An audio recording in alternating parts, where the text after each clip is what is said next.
Hooke's law ने अब हम पढ़ रहे हैं 9th की physics chapter 5 Hooke's law. Hooke's law में हमने पढ़ा था कि ये देखो ये रिलेशन है, ये रिलेशन देखो एफ, ये सिंबल देख रहे हो, ये सिंबल नज़र आ रहा है सबको, ये कहलाता है डायरेक्टली प्रोपोर्शनल का सिंबल।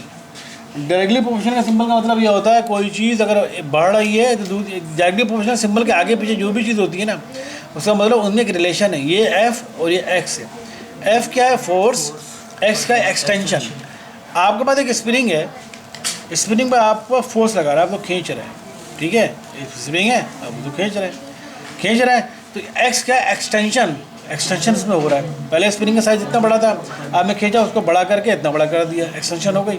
आपने फोर्स लगाई तो एक्सटेंशन हुआ, फोर्स लगाई तो एक्सटेंशन हुआ। तो फोर्स और एक्सटेंशन, एफ क्या है? फोर्स जो आप स्प्रिंग पे लगा रहे हो, एक्स का है एक्सटेंशन जो उसमें एक्सटेंशन हो रही है, तो उनमें रिलेशन है, डायरेक्ट रिलेशन है। इसका मतलब ये हुआ, डायरेक्ट रिलेशन का मतलब होता है कोई चीज़ अगर बढ़ रही है तो दूसरी चीज़ भी बढ़ेगी, कोई चीज़ अगर कम हो रही है तो दूसरी चीज़ भी कम होगी।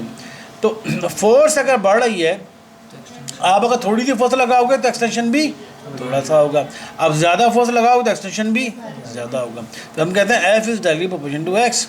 अब फिजिक्स में जब डायरेक्टली प्रोपोर्शनल सिंबल जब हम पढ़ चुके हैं, जब डायरेक्टली प्रोपोर्शनल सिंबल जब हटाते हैं तो कुछ कांस्टेंट लगाना पड़ता है, तो हम लिखते हैं एफ इज इक्वल टू, इसको इस रिलेशन को इक्वेशन की शक्ल देने के लिए, इस रिलेशन को इक्वेशन की शक्ल देने के लिए हमें इक्वल लगाना पड़ेगा। एफ इक्वल, और डायरेक्टली प्रोपोर्शनल सिंबल आपने हटा दिया, उसकी जगह इक्वल लगा दिया, तो आपने कुछ कांस्टेंट लगाना पड़ता है। वो कांस्टेंट यहाँ पर के लगा दिया। के कहलाता है स्प्रिंग कांस्टेंट, के कहलाता है कांस्टेंट, और वो स्प्रिंग का कांस्टेंट कहलाता है जो स्प्रिंग आप इस्तेमाल कर रहे हैं।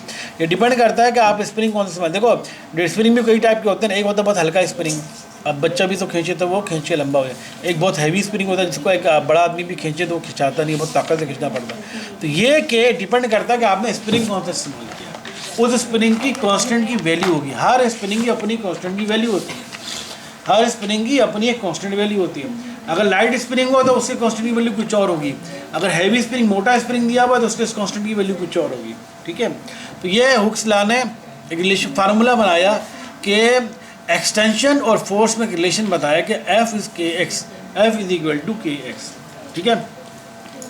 और उसने बोला ये एक्सटेंशन और फोर्स इलास्टिक लिमिट के अंदर होना चाहिए, यानी ऐसा ना आप उसकी इलास्टिक लिमिट से ज़्यादा ही खींच दें। अगर आप स्प्रिंग को बहुत ज़्यादा ताकत से खींच देंगे तो क्या, जब वो छोड़ेंगे दोबारा ओरिजिनल हालत में जाएगा?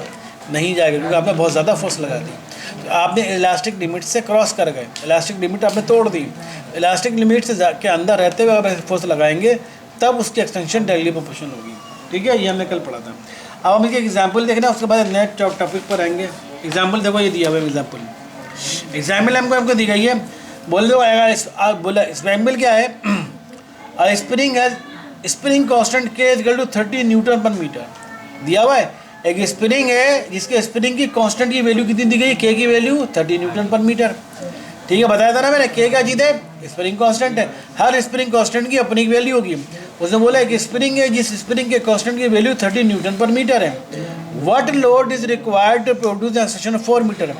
अब बोला उस स्प्रिंग में कितना लोड लटकाया जाए कि वो स्प्रिंग की एक्सटेंशन, वो स्प्रिंग जो है एक्सटेंशन उसमें 4 मीटर का एक्सटेंशन आ जाए, यानी वो फैल के लंबा होकर 4 मीटर तक चला जाए। तो कितना लोड लटकाया जाए ये हमें मालूम करना है, या कितनी फोर्स लगाया जाए। समझ आई क्वेश्चन? समझ में आया? एक स्प्रिंग है जिसके कांस्टेंट की वैल्यू आपको दे दी है, स्प्रिंग कांस्टेंट की वैल्यू दे दी गई 30 न्यूटन पर मीटर, और मालूम ये करना है उस स्प्रिंग पर कितना लोड लटकाया जाए या कितना फोर्स लगाई जाए कि वो स्प्रिंग एक्सटेंशन होके 4 मीटर तक हो जाए, उसकी एक्सटेंशन 4 मीटर तक हो जाए, ठीक है। कितना लोड लटकाया जाए या कितनी फोर्स लगाई जाए, वो हमको फोर्स मालूम करनी है। तो फार्मूला आपको देखे दिया, के की वैल्यू दी हुई 30 न्यूटन पर मीटर, एक्स का ये 4 मीटर की एक्सटेंशन है ना, तो एक्सटेंशन को किससे जाहिर करते हैं? एक्स से जाहिर करते हैं, एक्स इक्वल टू 4 मीटर, और आपको फोर्स मालूम करनी है, ठीक है। तो आपका फार्मूला आपने देखा F is equal to K x, formula आपने आप देख चुके हैं उस में F is equal to K x होता है।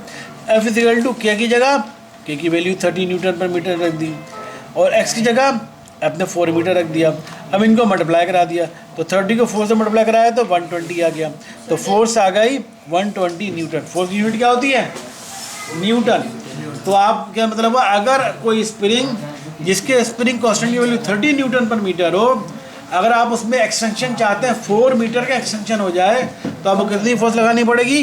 120 न्यूटन की फोर्स लगानी पड़ेगी। समझ आ गई बात? ये सिंपल है, समझ आ रही है बात?